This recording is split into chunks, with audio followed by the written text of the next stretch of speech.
Bonjour, mon nom est Sonia Tremblay et vous écoutez Sortir des ruines. Aujourd'hui à l'épisode, on approche de Pâques. Je me suis dit, pourquoi pas faire un épisode souvenir de Pâques. Là, vous allez me dire peut-être, ben là, Pâques, c'était pas une si grande festivité. Y a-t-il tant de souvenirs? Oui. Pour une raison principale, ok? Parce que moi, tous les anniversaires dans ma famille, moi et mes parents, là, c'était dans le temps des fêtes, ok? Ma mère est en décembre, moi je suis en début janvier et mon père c'était en fin janvier. Fait qu'on avait comme toutes les festivités concentrées avec le temps des fêtes, donc avec Noël et tout, comme sur une période d'1 mois et demi, tu sais. Après ça, on n'avait plus rien à fêter, là. Fait que quand arrivaient les fêtes, genre Saint-Valentin ou Pâques, on en faisait une grande festivité. Parce que, tu sais, rendu là, ça faisait changement. Fait que j'ai toujours beaucoup apprécié Pâques. Évidemment, c'est le renouveau, le printemps, Mais c'est une fête que j'aime. Moi, j'aimais ça, tu sais. Ben, j'aime encore ça, mais je veux dire, j'aimais beaucoup dessiner là, quand j'étais petite et tout. Puis, j'aimais ça, dessiner des lapins, des cocos, des fleurs, tu sais, des tulipes. Bon. Fait que je faisais des cartes, tu sais, à la main. Des cartes avec des lapins ou des en papier bricolage, là. Je sais pas si c'est une expression que le monde utilise encore, papier bricolage. En tout cas, tu sais, les papiers colorés. Puis là, je faisais comme un œuf cassé, mettons. Puis là, tu pouvais genre... Puis à l'intérieur de l'œuf, qui était comme collé. C'est comme en 2 dimensions, mettons. En 3 dimensions. Il était comme collé sur la carte, la moitié d'œuf. Puis là, tu pouvais tirer de l'intérieur avec une petite languette, un petit lapin qui apparaissait ou un petit poussin, en tout cas. J'avais appris ça à l'école, j'imagine. En tout cas, je faisais des cartes, tu sais, j'aimais bien Pâques. Puis mes parents aussi, là, tu sais, ils décoraient, là, même, on collait des trucs sur les murs, tu sais, bon. Donc, allons-y avec les souvenirs de Pâques. Je vais y aller comme ça vient, là. Un de mes souvenirs les plus marquants de Pâques, c'est le fait que la famille venait quand même beaucoup chez nous. Quand j'étais jeune, mes oncles, mes tantes, chez moi, c'était quand même un point de rassemblement familial. Beaucoup du côté de mon père, là, donc ses frères, ses sœurs, mes cousins, cousines, ils venaient beaucoup chez nous. Fait qu'à Pâques, ça faisait pas exception. On se retrouvait souvent une grosse gang, tu sais, comme... je sais pas, une douzaine de personnes, quinzaine de personnes. Bon, peut-être que pour certains, c'est pas une grosse gang, là, mais pour moi, ça l'était. Fait qu'ils venaient à la maison la journée de Pâques. Puis, on avait un souper tous ensemble. Il y avait du chocolat pour les enfants et tout. Je me rappelle pas si... Je pense qu'on allait des fois à la messe. Je sais qu'on allait à la messe de minuit pour Noël, quand j'étais très jeune. Pâques, je pense que des fois, il y avait comme une messe le matin. Parce que moi, je vous l'ai déjà dit dans d'autres vidéos, là, je chantais à l'église, hein. Fait que, tu sais, je pense que si je chantais à l'église le jour de Pâques, on allait à la messe. Fait que c'est ça, tout le monde se rassemblait. Fait que c'était vraiment comme une fête, le fun. Puis, ma mère faisait soit du jambon, tu sais, un jambon à l'ananas. Fait que ma mère faisait soit un jambon à Pâques, ou un de mes souvenirs précis, c'est que des fois, on allait chercher du Kentucky.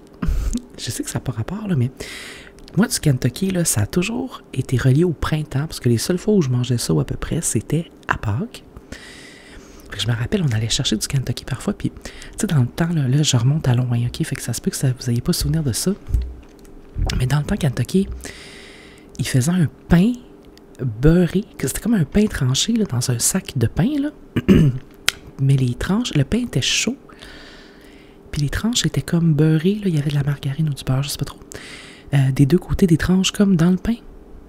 Vous me direz si vous vous rappelez du pain Kentucky, parce qu'à un moment donné, ils l'ont retiré, ça fait des années. Tu peux plus acheter un pain complet là, chez Kentucky, mais tu peux vraiment acheter un pain complet chaud et beurré. Mais tu sais, c'était dans le temps où comme... Je sais pas comment dire, où il y avait encore du service. OK, je vais sonner vraiment comme une madame, là, tu sais, une vieille madame qui dit « Dans mon temps... » Mais c'est dans le temps où... Tu sais, tu pouvais commander un pain beurré, là, tu sais, ou dans le temps où McDo pouvait faire de la pizza, puis t'attendais 10 minutes, puis il venait te le porter à ta table. Tu sais, on n'est plus là aujourd'hui, là, mais... bon, c'est dans ce temps-là. Fait que c'est ça, on mangeait du Kentucky, je me rappelle de ça. Puis j'allais en auto avec mon père chercher le Kentucky pour tout le monde, j'étais bien excitée. Fait que ça, c'est un de mes souvenirs. Sinon, un autre souvenir de Pâques que j'ai, en fait, une tradition que je fais encore vivre aujourd'hui, c'est, moi j'appelle ça les films de Jésus, là. Je parle de la série de films Jésus de Nazareth, des années, je pense, 70, qui est un super long film, en fait, de comme 6 heures, qui a été coupé en 3 parties, si je ne m'abuse. Puis, ça passe encore, genre, à la télé, là, en français, avec des annonces, là. Ça passe encore aujourd'hui, je pense, pendant le week-end de Pâques. Mais Jésus de Nazareth, là, c'est un grand classique, ok? Si vous avez jamais vu ça, je pense qu'il passe à Prise 2 aussi. Moi, maintenant, à un moment donné, je l'ai enregistré dans mon enregistreur et comme ça, j'ai toujours Jésus de Nazareth quand je vais l'écouter à Pâques. J'ai pas besoin de valider à quel moment il passe à la télé. Mais c'est ça, c'était une énorme production. Je me rappelle plus combien de millions de dollars que ça a coûté, cette production-là. Mais pour le temps, ça a été une des productions qui a coûté le plus cher en proportion. Et c'est aussi une des productions qui a fait le plus d'argent. Jésus de Nazareth, là, ça a été traduit dans toutes les langues imaginables. C'est un grand classique. C'est passé dans tous les pays. Ça a fait des box-office au cinéma quand c'est sorti, cette espèce de grande série-là. J'avais lu à Mané là-dessus, le nombre de figurants est exceptionnel. Parce que, tu sais, dans le temps, il n'y avait pas d'intelligence artificielle, puis il n'y avait pas de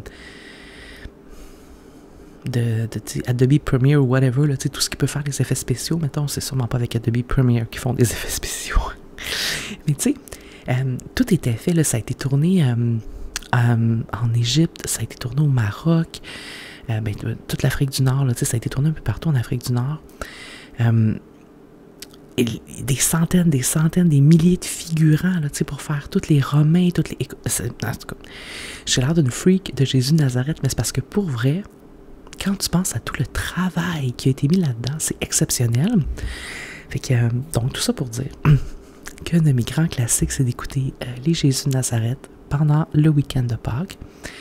Quand j'étais petite, ça ne manquait pas. J'écoutais toujours ça avec mon père ou, en tout cas, ça jouait là, en fond de bruit là, pendant le week-end de Pâques dans le salon. Fait que je perpétue avec plaisir la tradition encore maintenant. Moi, je ne suis pas croyante, là, je n'écoute pas ça par ferveur religieuse, j'écoute vraiment ça par tradition. Moi, je suis une personne relativement nostalgique des trucs qui sont passés plus jeunes, des années même dans lesquelles j'étais pas née, là, les années 70. Je suis nostalgique des années 70, j'étais pas née, mais bon. Fait que Jésus de Nazareth, ben, ça me ramène un peu à ce confort-là d'enfance, ces souvenirs-là d'enfance, fait que voilà. Fait que ça, c'est un des premiers souvenirs qui me vient. Sinon, un autre souvenir un peu anecdotique, celui-là peut-être, mais à un moment donné, je me rappelle que on faisait des cocos de Pâques, tu sais, un œuf que tu vides, tu sais, là, tu piques avec une cuillère, tu sais comment que c'est dur, vous rappelez-vous de ces œufs-là? Tu piques l'œuf avec pas une cuillère, mon Dieu, avec une aiguille, je m'excuse. Tu piques l'œuf avec une aiguille aux 2 trous, aux 2 bouts, tu fais 2 trous, puis là, tu souffles dans l'œuf pour faire sortir l'intérieur de l'œuf. Puis là, après ça, tu peux le peindre ou colorier avec des crayons, feutres ou whatever. Fait que, tu sais, j'imagine que ça se fait encore aujourd'hui, là, mais c'était tellement difficile, il fallait souffler à en devenir mauve là, pour faire sortir par le petit trou d'aiguille le blanc et le jaune d'œuf. Ça, j'aimais vraiment ça, faire ça. Puis tu sais, je regardais toujours des images dans les livres, parce qu'évidemment, il n'y avait pas Internet dans ce temps-là. Mais il y avait toujours des livres avec des dessins, ou tu sais, des revues que tu achetais au dépanneur avec des dessins, des exemples d'œufs à peindre. Puis je regardais toujours donc, tu sais, puis je m'inspirais de ça, puis j'essayais de faire les mêmes œufs que des œufs faits par des artistes professionnels. On s'entend que ça n'avait pas l'air de la même chose, mais bon. J'en fais encore, j'en ai fait il y a 2-3 ans des œufs, puis je les ai encore quelque part chez moi.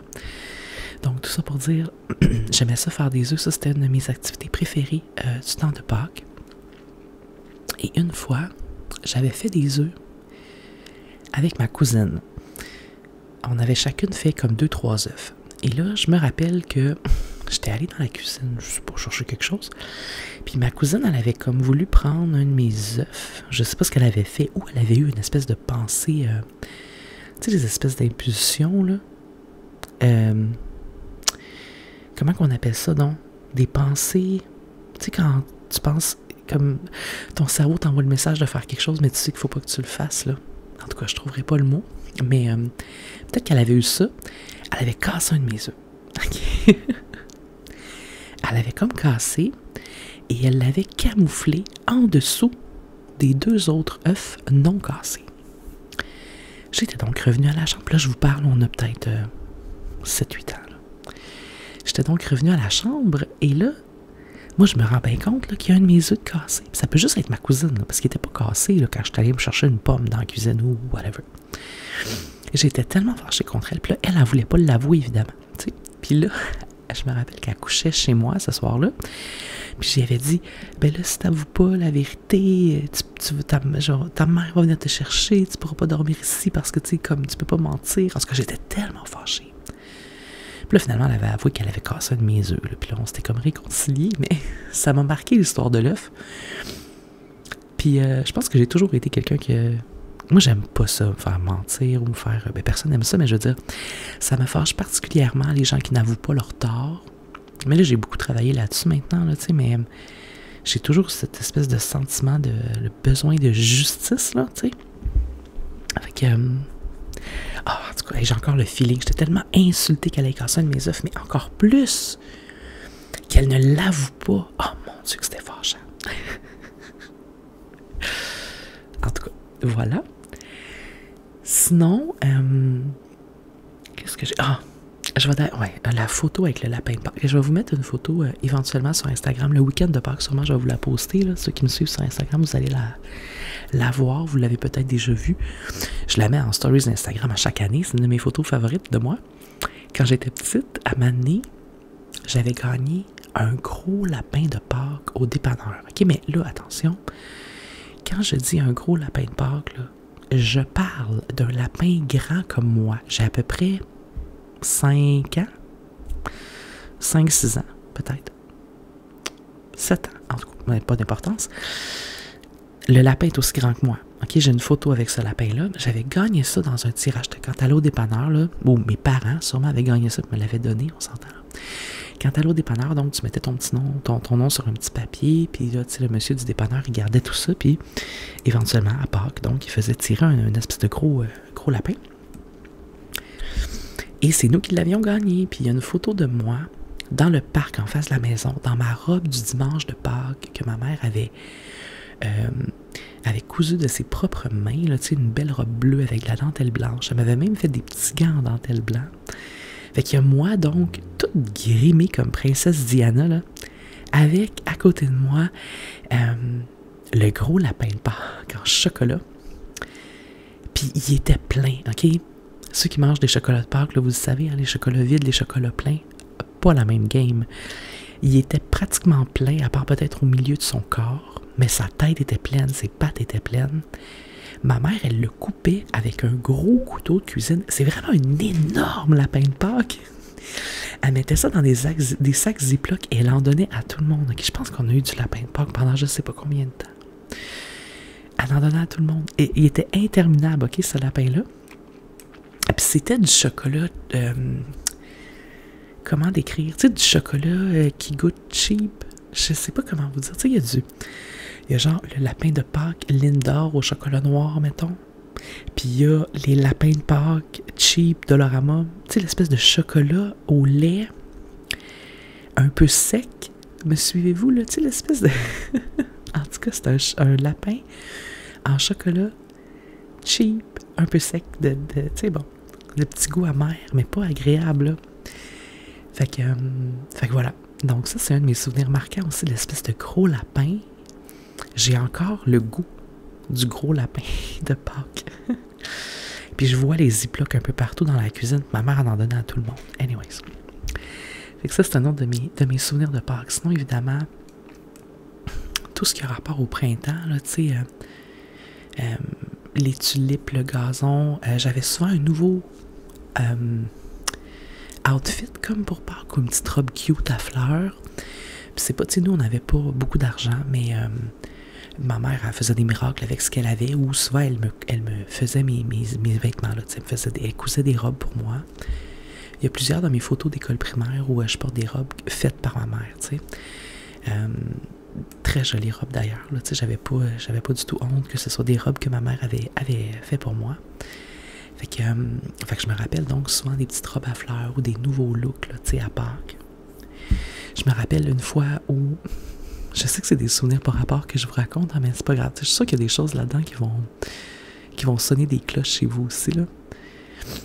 Quand moi j'étais jeune, il y avait vraiment la mode des tresses françaises. C'est encore beau des tresses françaises, mais je veux dire, dans les années 80, fin 80, là, début 90, les tresses françaises ont vraiment comme eu la cote à un moment donné, avec le linge au coton, puis vous voyez le genre, là, tu sais.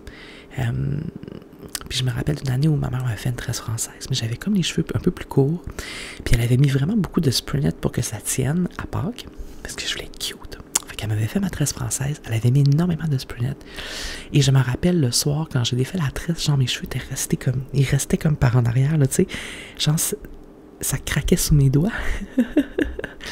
Mes cheveux étaient vraiment jammés là. Fait que ça, c'est un souvenir très random, mais ça reste un souvenir de Pâques. Je sais pas si j'en oublie, j'ai pas pris de notes. Mais en tout cas, ça vous décrit quand même l'atmosphère de Pâques qui régnait pour moi à ce moment-là. Évidemment, en vieillissant, tu sais, j'ai un peu moins fêté Pâques en soi, à part en continuant d'écouter les Jésus de Nazareth. Mais encore aujourd'hui, ma mère, à Pâques, elle fait un souper, évidemment avec moins de monde, là, tu sais. Mais on fait un petit souper, puis ma mère, elle décore sa table, un centre de table avec des fleurs, des fausses fleurs, des poussins, whatever. Tu sais, ma mère, elle aimait ça, faire des tables thématiques, mettons, pour les fêtes. Fait qu'encore aujourd'hui, on fait ça, un souper de Pâques où ma mère décore, puis on achète des petits chocolats. Tu sais, on va acheter des petits chocolats pour tous les invités qu'on met comme à côté de leur assiette. Là, c'est comme un petit cadeau de bienvenue, si on veut. Fait que, c'est encore une fête que j'aime célébrer, honnêtement. Beaucoup plus que la Saint-Valentin, d'ailleurs. Fait que, ouais. Je pense que ça fait pas mal le tour de mes souvenirs de Pâques. J'en ai peut-être oublié, mais en tout cas, ça vous donne une idée. Je sais pas si ça a fait revivre des souvenirs chez vous aussi. Mais voilà. Puis là, évidemment, il reste, je pense, peut-être 2 semaines avant Pâques, 1 semaine, en tout cas, fait que ça s'en vient. Je vais justement aller souper chez ma mère et justement écouter les Jésus de Nazareth pendant ce week-end-là. De toute façon, on va se reparler d'ici là. Donc, voilà. Je vous remercie d'être à l'écoute à chaque semaine pour soit les vidéos ASMR ou soit mes petites vidéos de papotage où on parle de parfois des sujets sérieux et parfois des sujets comme aujourd'hui. Mais je suis toujours contente de savoir que vous êtes là et que vous interagissez. Ça me fait vraiment plaisir. Donc voilà, merci beaucoup. Mon nom est Sonia Tremblay et vous avez écouté Sortir des ruines.